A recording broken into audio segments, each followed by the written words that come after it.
어쩜 이렇게 시간이 안 가는지 정말 버스 안에서 고인 이불 속에서 고인 고인은 언제나 너에게 고인 고인. Halo, Assalamualaikum warahmatullahi wabarakatuh.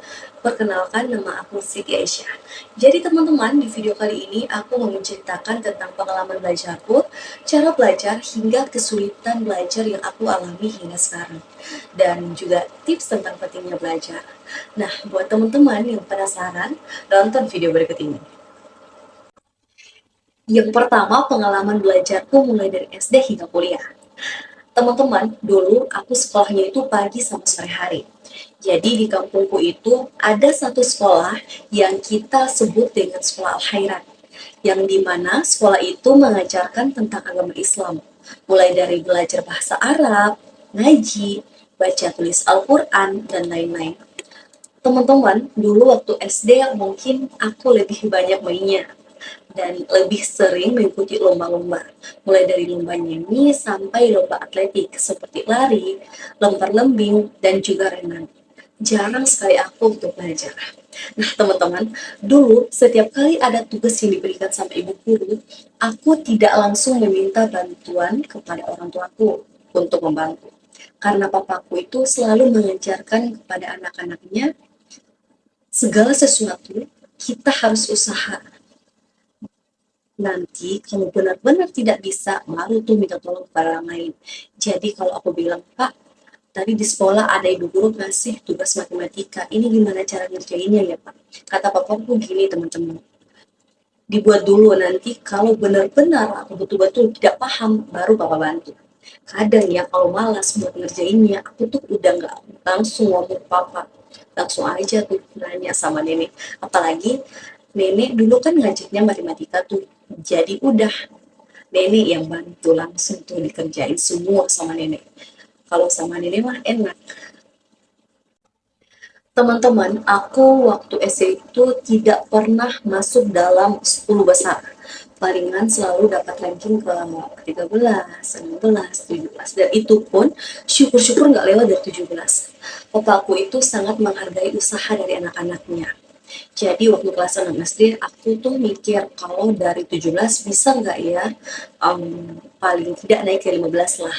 Kata papaku bisa, asalkan niat dan juga usaha.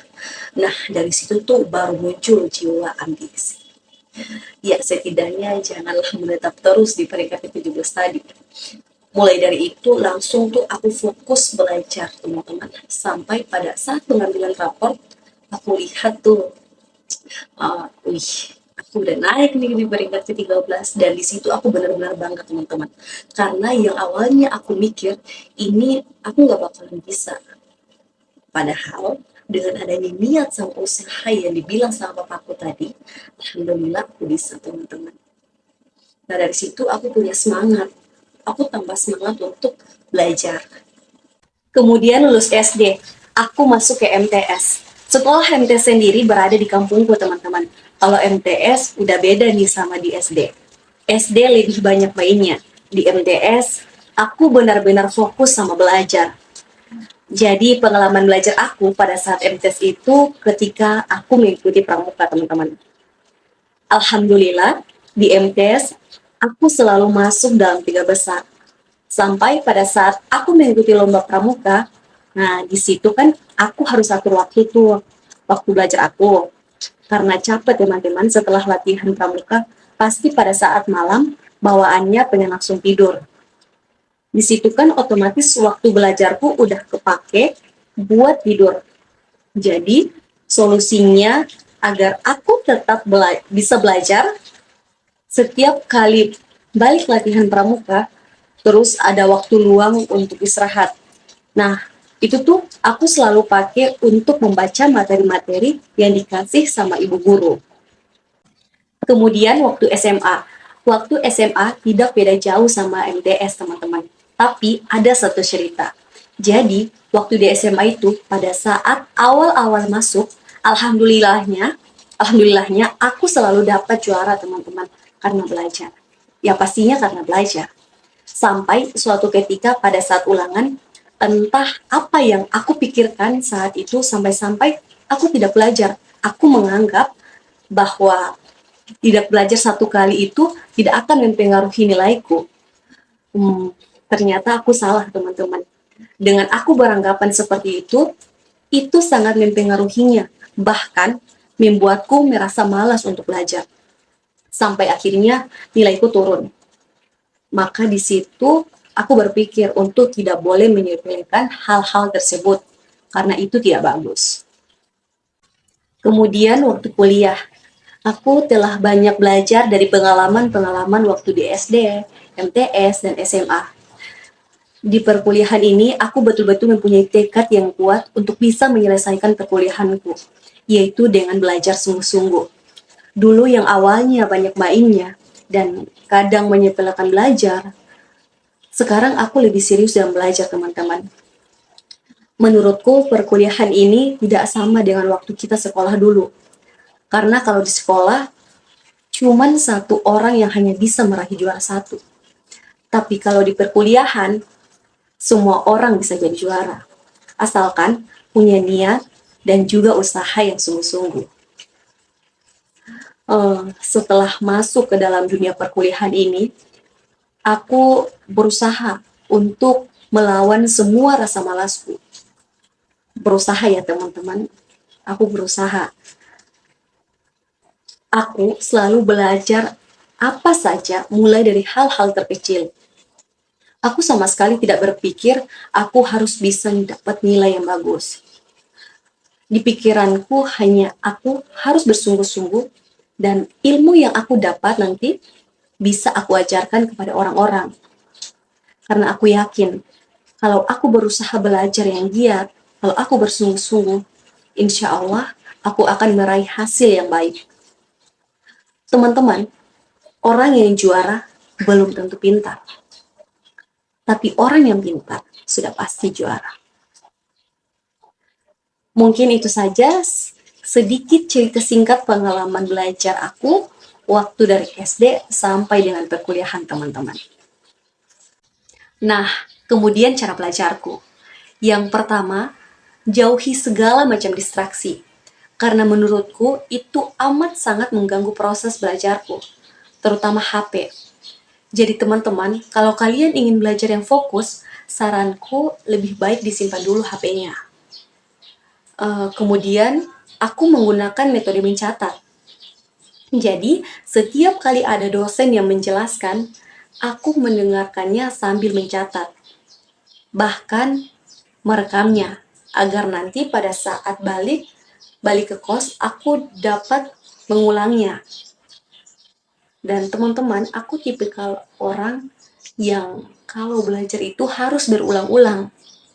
Ya, mengulang kembali materi agar aku dapat mengingat dan juga memahaminya. Aku lebih suka membaca dengan mengeluarkan suara.